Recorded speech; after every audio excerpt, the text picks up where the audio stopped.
Allahabad high court ने हाल ही में एक लाइन बोली और क्या कहा कि जो ब्राइड और ग्रूम्स हैं वो अपने सामानों की जो उन्हें शादी में मिले हैं उनकी प्रॉपर लिस्ट बनाकर रखें, और उस लिस्ट में क्या करें, उस लिस्ट में प्रॉपर तरीके से देने वाले का नाम, उसकी एक टेंटेटिव कीमत कि इसकी क्या कीमत है वो प्रॉपर बनाकर लिस्ट रखें, और उस लिस्ट पर दोनों पक्ष अपने हस्ताक्षर करें। दोनों पक्ष हस्ताक्षर करके एक दहेज को नोटिस करने का अधिकारी आएगा, उस अधिकारी की प्रेजेंस में उसको साइन करवाएं। जब मैरिज का रजिस्ट्रेशन करवाने जाएं तो उस पेपर को भी साथ में लगाएं। बोले सर क्या ये लिस्ट का प्रोविजन है क्या? बोले बिल्कुल है।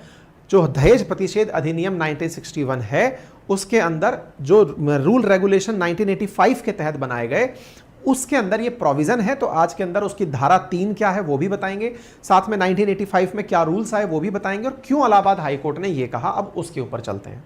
देखिए इलाहाबाद हाईकोर्ट की तरफ से ये बात इसलिए आई कि बहुत बार ऐसा होता है, और ये मतलब सामान्य परिपाटी हमारे देश में बनी कैसे उसको समझते हैं। देखिए वैदिक काल में ये माना जाता था कि कन्या का दान अगर किया जाता है तो वर पक्ष को कुछ भेंट देकर उनका सम्मान भी किया जाए। जैसे दक्षिणा देना जिस प्रकार से कल्चर में है, ऐसे ही अपनी बेटी के विवाह पर वर पक्ष को कन्या के दान के साथ साथ कुछ भेंट भी दी जाती थी।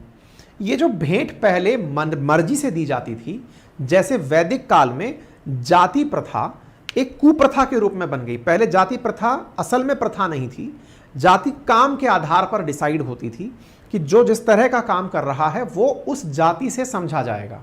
लेकिन पोस्ट वैदिक काल तक पहुंचते पहुंचते वो उत्तरोत्तर पीढ़ी दर पीढ़ी जातियां बनती चली गई। बिल्कुल वैसे ही शादी प्रथा में कन्यादान के साथ साथ वर पक्ष को दिया जाने वाला दान एक परिपाटी बन गया और बाद में एक ऑब्लिगेशन बन गया।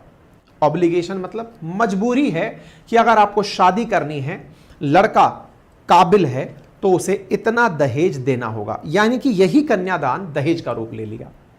भारत सरकार ने इसको रोकने के लिए दहेज प्रतिषेध अधिनियम 1961 बनाया कि भाई दहेज देना लेना दोनों ही गलत हैं, और इसके लिए बकायदा कानून बनाया गया। लेकिन इस कानून की धारा 3 में एक एग्जम्पशन डाल दिया, और वो ये था कि यदि दोनों परिवार आपसी सहमति से ये करते हैं तो आपसी सहमति के बाद इसे अलाउड कर दिया जाएगा। हालांकि उस शब्द को दहेज नहीं किया गया, उसको केवल गिफ्ट नाम दिया गया। अब गिफ्ट में लोग आपसी सहमति में क्या कुछ दे देते हैं ये आपके सामने, आपको परिवार में सुनने को मिल जाता होगा। आपके समाज में जहां आप रहते हैं, मैं रहता हूं, वहां पर ये बड़ी कॉमन सी चीज है। अगर आपकी जॉब नहीं है तो शादी नहीं होगी, जॉब लग गई तो आप उसका सूद समेत पैसा दहेज में वसूलते हैं कि बेटा हम तो पहले भी उपलब्ध थे, अब जब नौकरी लग गई है तब तुम शादी करने आए हो, तो इसका मतलब तुम हमसे तो शादी नहीं कर रहे हो, हम तो पहले भी वहीं थे, लेकिन तुम शादी कर रहे हो हमारी नौकरी के कारण। नौकरी में यार हमारा ये इन्वेस्टमेंट लगा है गुरु, हम ये पैसा चाहते हैं।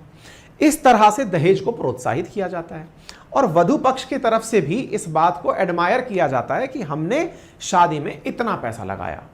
लेकिन बहुत सारी बार ऐसा होता है कि वर और वधु पक्ष दोनों एक दूसरे की अपेक्षाओं पर खरे नहीं उतरते। खरे नहीं उतरते से मतलब क्या है? वधु पक्ष ने एक्सपेक्ट किया था कि वर वाले लोग जो हैं वो हमारी बेटी को ऐसे अच्छे से रखेंगे, सेपरेट घर में रखेंगे, बढ़िया गाड़ी देंगे, बढ़िया गाड़ी में घुमाएंगे, बढ़िया हमारी बच्ची को समय समय पर घर मिलाने लाएंगे। लेकिन परिवार के अंदर इन्हीं बातों को लेकर टसल होने लगी। वहीं वर पक्ष को वधु पक्ष से अपेक्षा थी कि एक गाड़ी बोले थे कि होंडा की देंगे, होंडा की गाड़ी तो दे दिए, लेकिन ये बेस मॉडल दे दिए, हमको तो टॉप मॉडल चाहिए था जिसमें छतरी खुलती हो। हमको बोले थे कि शादी के अंदर आपको गोल्ड देंगे, लेकिन ये 22 कैरेट की जगह 18 कैरेट का गोल्ड दे दिए यार। हमको बोले थे कि खाना 5 स्टार में खिलाएंगे, लेकिन 6 ही मीनू रखे। हमको 5 स्टार में उम्मीद थी कि 10 मीनू रखेंगे। हमको कहे थे कि फूफा जी के सम्मान में लिफाफे दिए जाएंगे, हमें क्या पता था लिफाफे में 500 रुपया ही होगा। हम सोचे थे कम से कम 2100 रुपया तो होगा, घर की बहन बेटियों के सम्मान की बात है। इन सब चीजों के चलते वर और वधु पक्ष में टसल होने लगती है।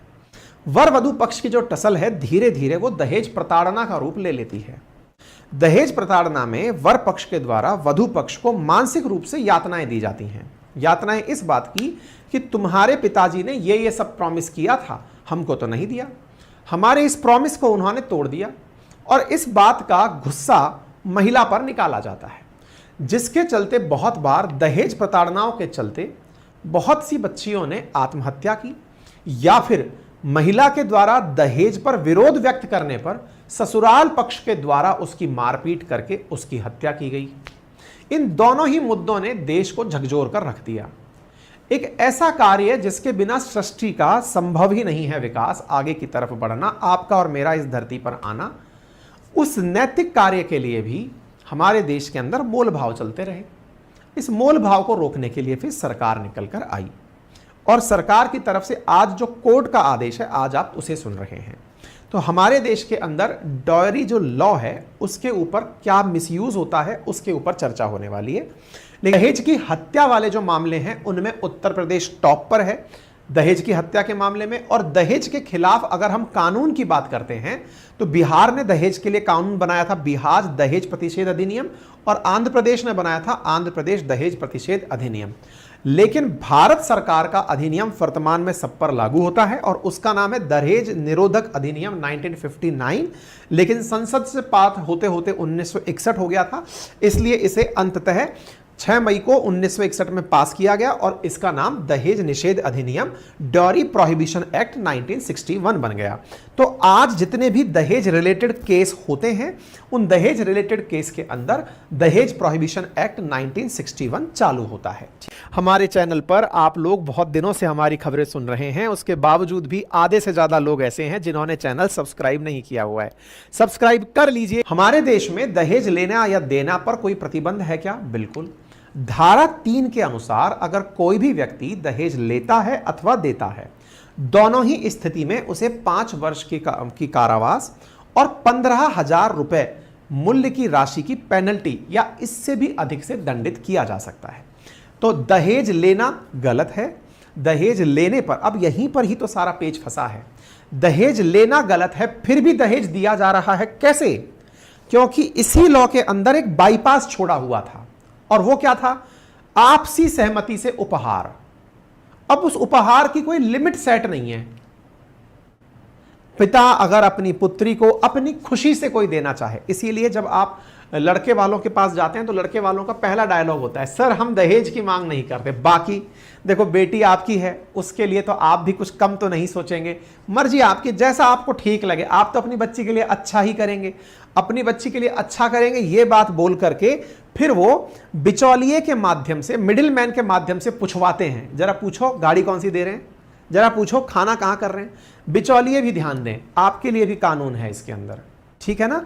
दहेज को प्रमोट करवाने वाला व्यक्ति, उसे भी 6 महीने का कारावास है, कम से कम 6 महीने का, ठीक है ना। अच्छा, और नॉन बेलेबल और है ये, अगर गिरफ्तार हुए तो फिर अंदर ही जाते हैं, ठीक है। तो ये प्रावधान है। तो दहेज लेना देना अगर कोई शब्द यूज कर ले तो धारा, अच्छा तो अब लेकिन धारा के उपधारा 2 में, यानी कि इसी धारा में जहां कारावास की बात है वहीं भी उपधारा में लिखा है कि विवाह के समय दुल्हन और दूल्हे को दिए जाने वाले उपहार जिनकी मांग नहीं की गई है उन्हें दहेज नहीं माना जाएगा। बस इसी के अंदर सब जी रहे हैं। बशर्ते किसी भी व्यक्ति द्वारा प्राप्त किए गए ऐसे उपहारों की सूची नियमों के अनुसार बनाई गई हो। अब यह बात आपको ध्यान से समझने की है। यहां पर धारा 3 में उपधारा 2 का जिक्र है और उपधारा 2 में इस बात का जिक्र है कि यदि दहेज के समय लिस्ट बना ली गई तो फिर उसे सेफ काउंट किया जाएगा। आप में से बहुत सारे लोग जब विवाह में जाते हैं तो आपने देखा होगा, या तो एक फूफा जी होंगे, मामा जी होंगे, जो कि शादी के मंडप में डायरी लेके बैठे होते हैं। नोटिस किया है कभी? आप जाकर लिफाफा जब देते हैं कि हम लिफाफा दे रहे हैं सर, ये 500 रुपए का लिफाफा, तो वो तुरंत 500 रुपए का लिफाफा खोलेंगे, 500 रुपए देखेंगे, डायरी में लिखेंगे, जिसे हम समझदारी समझते हैं कि देखा शादी में हमारे फूफा जी हर बात लिख रहे थे। वो असल में लिख नहीं रहे थे, मैंडेटरी है, अकॉर्डिंग टू लॉ वो मैंडेटरी है। धारा दहेज प्रतिषेध अधिनियम धारा 3 की उपधारा 2 के तहत आपको वो सारे उपहारों को लिखना पड़ेगा, कौन सी आंटी ने फ्रिज दिया, कौन सी आंटी ने क्या किया। लेकिन हमारे घरों में ये जिसने जो दिया उसकी डायरी मेंटेन की जाती है अननोइंगली। हम उसको इसलिए मेंटेन नहीं करते कि कानून ऐसा कहता है, हम इसलिए मेंटेन करते हैं कि देखेंगे बेटा तुम हमारे बच्चे की शादी में क्या दिए, तुम अगर 100 रुपए कन्यादान देके 5 लोग लाके खाना खा के गए हो, तो बेटा जब तुम्हारी शादी होगी बच्चे की, हम आएंगे 100 रुपए का ही लिफाफा पकड़ाएंगे। इसलिए घर वाले जब दूसरों की शादी में जाते हैं पहले वही डायरी खोल के देखते हैं, जरा देखना कितना रुपया दिया था ये, पापा ये तो 500 रुपया ही दिया था, और कितने लोग लाया था, पूरा परिवार भर के आया था खाना खाने, 500 रुपए की प्लेट थे, 2500 का तो खाना खा गए ये लोग। बोले अच्छा लाइए, तो बुलाओ, तुम अपनी मौसी को बुलाओ, चाचा को बुलाओ, सब खाना खाने चलेंगे। इस प्रकार से हमारे यहां डायरी काउंटर में मैनेज की जाती है ना। लेकिन नियम अनुसार क्या है कि आपको वो डायरी कंप्लीट मेंटेन करनी है, और वो तब जरूर, और उस डायरी को बकायदा विवाह का जब रजिस्ट्रेशन हो उस समय प्रेजेंट भी करना है विवाह पंजीकृत अधिकारी को, कि सर, पंजीकरण अधिकारी को, कि सर ये डायरी है, हमने ये दहेज प्राप्त किया है, इस पर दोनों परिवारों के साइन है। लेकिन हम करते नहीं हैं। क्यों नहीं करते? हम थोड़ी शर्म में रहते हैं। अजी साहब, लड़के वाले तो वैसे ही पूजनीय है, अजी साहब हमारी बच्ची गई है, भगवान खुश रखे उसे। वहाँ पर उनसे अगर ये पूछ लिया जाए कि सर इस पर जरा साइन करिए, मैंने आपको ये दिया, अच्छा तो क्या आप हमारी बच्ची का, मतलब अपनी बच्ची का सौदा कर रहे हैं क्या हमारे साथ हैं? आप तो ऐसे कर रहे हैं जी जैसे जमीन खरीदे हो आप। ऐसे होता है क्या भला? व्यवहार है जी, मन का रिश्ता है, अदरवाइज मन नहीं है तो क्या होगा? बोले हाँ जी, बात तो सही कह रहे हो। अजी ये तो सब छोड़ो, अपने भगवान ना करे जी इस तरह की कोई बात हो, बच्चे रहेंगे आराम से, 7 जन्मों का साथ है, 7 फेरों से शुरू हुआ है, आप कहाँ लेके चल रहे हैं? पता चल रहा है साल भर बाद दोनों कोर्ट में खड़े हैं। इसलिए ये जो जरूरी चीज है, इस पर इलाहाबाद हाईकोर्ट ने ध्यान दिलवाया कि भाई सुनो, वो धारा के अंदर बोले जो लोग दहेज लिए जा रहे हैं कि हमको अनुमति दी हुई है, वो लोग ध्यान दें कि उसमें लिस्ट बनाने की भी बात की गई है। और लिस्ट बनाने की बात की गई है, इसीलिए इलाहाबाद हाईकोर्ट ने कहा है कि भाई पहले उस लिस्ट को बनाओ, क्योंकि बाद में फिर जब शादी के बाद विवाद होते हैं तो कहते हैं साहब हमने तो इतना दिया था तो प्रेजेंट तो करो। क्लियर? ऐसे ही अधिनियम की धारा 4 कहती है कि यदि कोई व्यक्ति प्रत्यक्ष और अप्रत्यक्ष रूप से दुल्हन और दूल्हे के माता पिता, रिश्तेदार या अभिभावकों से दहेज की मांग करता है, अप्रत्यक्ष रूप से कैसे? बिचौलियों को भेज करके। बिचौलियों को भेजकर कैसे?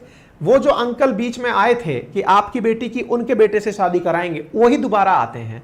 अपन कहाँ कर रहे हैं सब शादी, कहाँ कर रहे हैं? थोड़ा बढ़ा देना, देखो मीनू कितने कर रहे हो, 10 ही है क्या, एक मिठाई और बढ़ा देना जी, क्या फर्क पड़ रहा है। और सुनो, वो हलवाई वो वाला रखना है ना, और सजावट के नाम पर फूल क्या लगा रहे हो, ये लगा रहे हो थोड़ा सा, ये वो जो अंकल बीच में आए हैं ना, वो अंकल सावधान हो जाए। धारा 4 में आपका भी नियम है, कम से कम 6 महीने घसीटा जाएगा, ऊपर से 2 वर्ष तक घसीटा जा सकता है, ये भी कानून है। ठीक है? दहेज प्रतिषेध अधिनियम की धारा 4 के तहत 2 वर्ष अधिकतम और मिनिमम 6 महीने की कारावास का प्रावधान है, पैसे लगेंगे जो अलग है।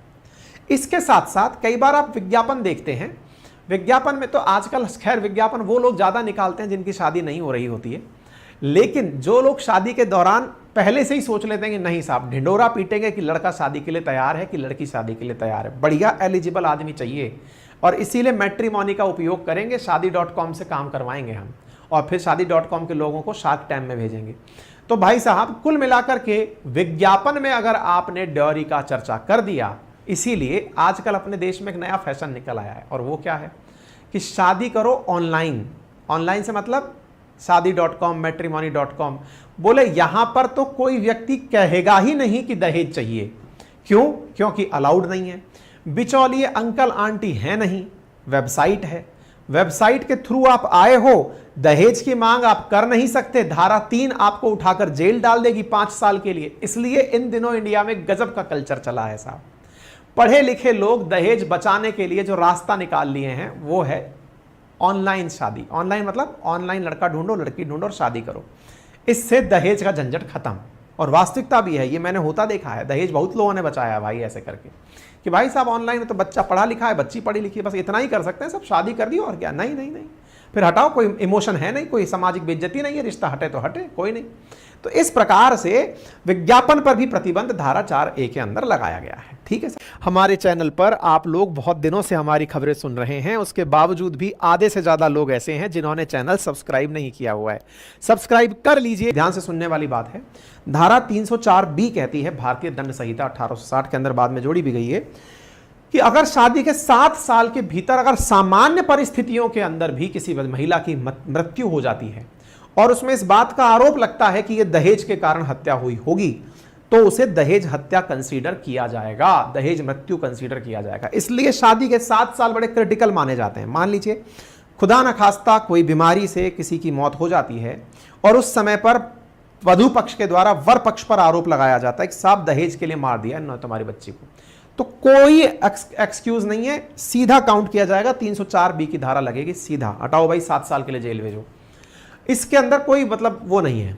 लेकिन इस बात का भी बहुत ज्यादा मिसयूज किया जाता है कि दहेज प्रताड़ना और दहेज प्रताड़ना के नाम पर किसी साधारण दुर्घटना को भी दहेज हत्या जोड़ देना। लेकिन इस तरह का प्रावधान आया कब? आया तब जब बहुत सारे हैवानियत भरे लोगों ने अपनी वधुओं को, अपनी बेटियों को, मतलब शादी के अंदर होकर आई हुई महिलाओं को दहेज के लिए प्रताड़ित किया और दहेज प्रताड़ना में उनकी मौत हो गई। इस तरह के हैवानों के कारण जो कानून बने, उन कानूनों से बहुत सारे ऐसे लोग भी पीड़ित हुए जो इनोसेंस थे। ठीक है साहब। एक और कानून है जिसका सबसे ज्यादा जिक्र होता है, ये तो आप याद ही कर लेना, 498A। 498A में पति और पति के रिश्तेदारों पर महिला के साथ क्रूरता करने के ऊपर जेल में ले जाने का प्रावधान है। अगर कोई भी महिला पुलिस थाने में जाकर यह शिकायत करती है कि मेरे पति ने, मेरे पति के घर वालों ने मेरे साथ में दहेज की मांग की और उसके चलते मारपीट की, खुद से ही 2 थप्पड़ मारे और चली गई, देखो मारपीट के ये निशान रहे, मेरा होठ कट गया, गया मेडिकल हुआ और इस बात पर भी पति को और उसके परिवार वालों को 3 साल तक के कारावास की सजा है। ये जो कारावास की सजा है ना, यही कहानी है पति और पति के रिश्तेदारों पर। ये जो 498A है ना, ये सबसे ज्यादा मिसयूज किया जाने वाला एक्ट है। भारत के अंदर जो सबसे ज्यादा मिसयूज होता है ना, वो यही वाला एक्ट होता है। अच्छा, अपने 1961 के अंदर जो नियम लिखे गए थे, उन्हीं से ही एक 1985 में गाइडलाइंस तैयार की गई, जिसमें यह कहा गया कि दहेज प्रतिषेध यानी कि दहेज को रोकने के लिए अधिकारियों की भी तैनाती की जाएगी। क्योंकि 1961 की धारा 3 में यह तो कह दिया गया कि दहेज लेना और नहीं, मतलब देना गलत है, और सहमति से काम हो रहा हो तो ठीक है, लेकिन इसका कोई प्रभाव नहीं पड़ा। क्यों? क्योंकि लोगों ने हर चीज सहमति से दिखा दी। ऐसी स्थिति में प्रावधान 1985 में किया गया कि एक अधिकारी नियुक्त किया जाएगा जो शादी के समय वहां पहुंचेगा और वो ये चेक करेगा कि सब कुछ अकॉर्डिंगली हो रहा है कि नहीं हो रहा है। इलाहाबाद हाईकोर्ट ने कहा, राज्य सरकार को बोला है, अभी 23 मई या 25 मई को बुलाया है यूपी के अंदर, कि बताइए दहेज प्रतिषेध अधिकारी अभी तक नियुक्त हुआ कि नहीं हुआ। और पूछा गया है कि क्या आपने, उत्तर प्रदेश सरकार से पूछा है, और ये सब पर लागू होता है भाई, ऐसा नहीं है कि उत्तर प्रदेश का कानून है, सब पर आएगा ये धीरे धीरे, ठीक है ना। कोर्ट ने इस चीज के लिए प्रॉपर तरीके से सुझाव भी मांगे हैं। ठीक है साहब। हमारे देश के अंदर कितने ज्यादा इस सोशल हरेसमेंट और सेक्सुअल हरेसमेंट के केस होते हैं वो आपके सामने हैं, लेकिन उनमें से जो फॉल्स केसेस हैं उसकी संख्या भी देखने दिखाने लायक है। इसलिए कोर्ट का भी मानना है, और बहुत सारी बार इस बारे में सुप्रीम कोर्ट ने भी स्पष्ट गाइडलाइन दी है। तो जानकारी कैसी लगी जरूर बताइएगा, कमेंट बॉक्स में अपनी जानकारी दीजिएगा। चैनल पर नए हैं तो सब्सक्राइब करिएगा। बड़ों का सम्मान कीजिए, छोटों को प्यार दीजिए और अपना व्यक्तित्व इस प्रकार से विकसित कीजिए कि महिलाएं आपके साथ सुरक्षित महसूस करें। रिक्वेस्ट बार बार है कि आप चैनल को सब्सक्राइब कर लें।